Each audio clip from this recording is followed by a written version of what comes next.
falar sobre a genética e a biologia molecular na odontologia legal.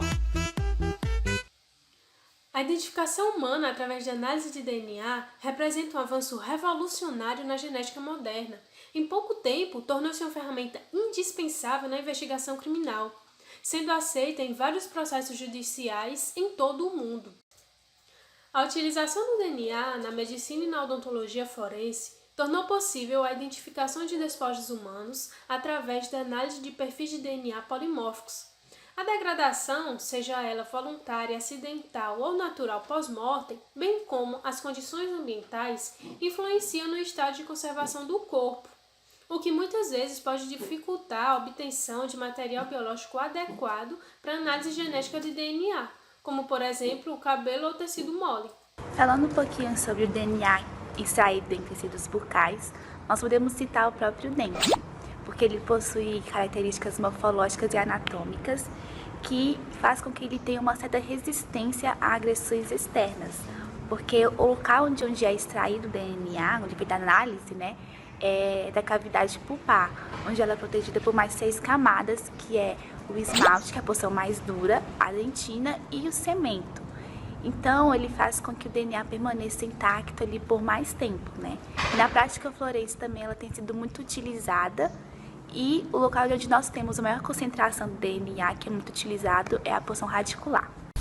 Outra amostra biológica de grande valor é a saliva, muito usada como fonte de DNA, devido ao fato de ser coletada sem dor e de forma não invasiva, como também as células desprendidas da mucosa bucal, devido ao seu alto peso molecular. Através das células presentes na saliva, é possível isolar o DNA para proceder à identificação de criminosos, para a elucidação de crimes envolvendo casos de violência física, agressão sexual contra adultos, crianças, homicídios, dentre outros.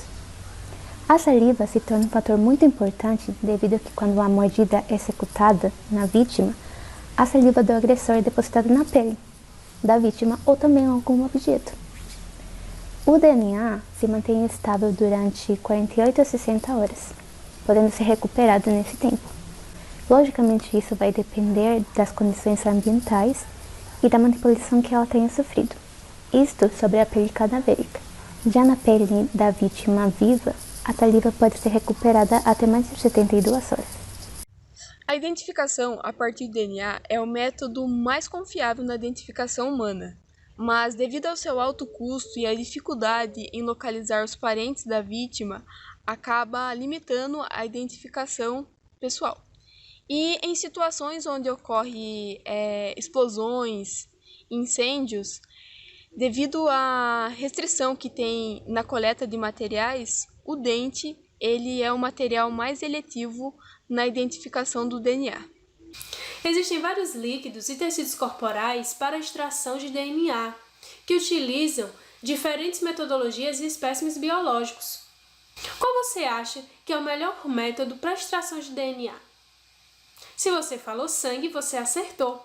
O sangue é o melhor material utilizado para a extração de DNA devido à sua abundante informação genética e por oferecer uma amostra fresca para análise.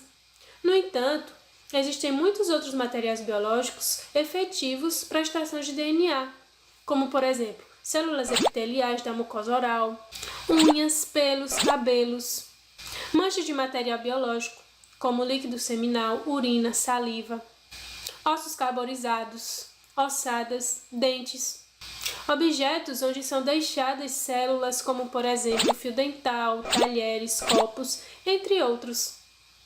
Algumas vezes, quando o estado do corpo não ajuda para fazer a identificação da vítima, o dente ele pode ser utilizado, principalmente porque dentre todos os tecidos do corpo humano, o dente é o que mais possui a resistência à degradação pós-mortem, à temperatura, à pressão.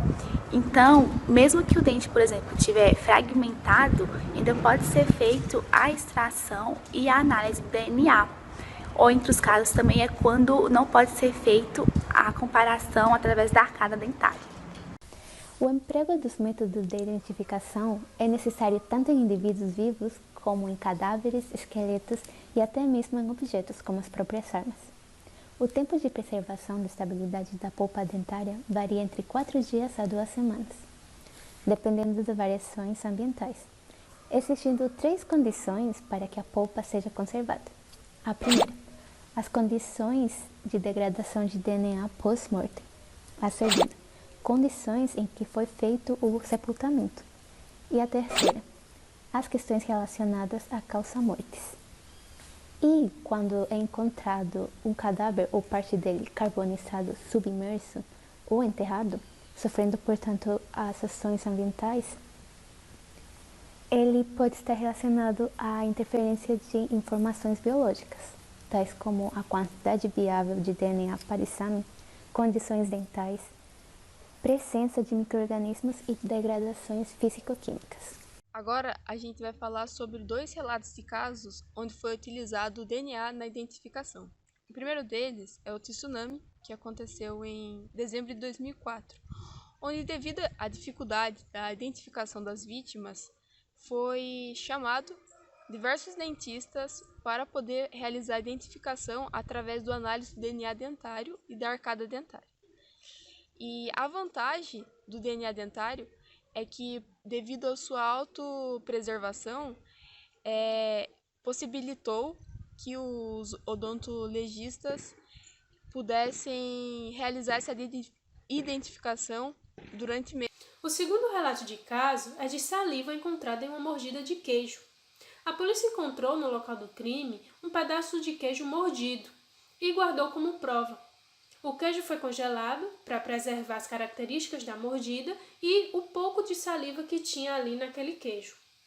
Posteriormente, ao extrair o DNA daquela saliva, foi comparado com o DNA dos suspeitos e assim a polícia pôde descobrir quem era o verdadeiro criminoso. Quando a gente compara a identificação pelo DNA e pelos métodos convencionais, nós temos uma grande vantagem, né? Que é o fato do DNA ele ter uma grande estabilidade química. Então, após um longo período de tempo, você ainda pode utilizar esse método de identificação. E também pelo fato de que o DNA ele tem um peso muito forte, falando juridicamente. Tipo, apenas uma gotinha de sangue, uma mancha, ou então um fio de cabelo, você pode condenar o suspeito ou você pode absolver o suspeito. Então, isso faz com que o DNA ele seja mais perene e imutável. A utilização da análise de DNA para a identificação de restos mortais é um processo de 5 passos, que, segundo o Comitê Internacional da Cruz Vermelha, envolve. O primeiro passo é obter o DNA dos restos mortais por meio de coleta, armazenagem e extração. O segundo passo é obter o DNA para análise comparativa entre os parentes da pessoa desaparecida, outras fontes como cabelo, manchas de saliva, outro material biológico que pertença à pessoa desaparecida. O terceiro passo é gerar um perfil dos restos mortais e das amostras referenciais.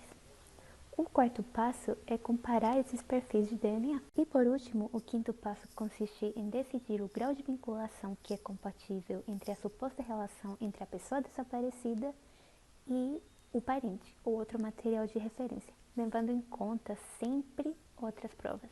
Baseando-se na literatura disponível sobre o DNA e a sua aplicabilidade em odontologia legal, nós concluímos que os testes de DNA disponíveis atualmente têm alta confiabilidade e são aceitos como provas legais em tribunais.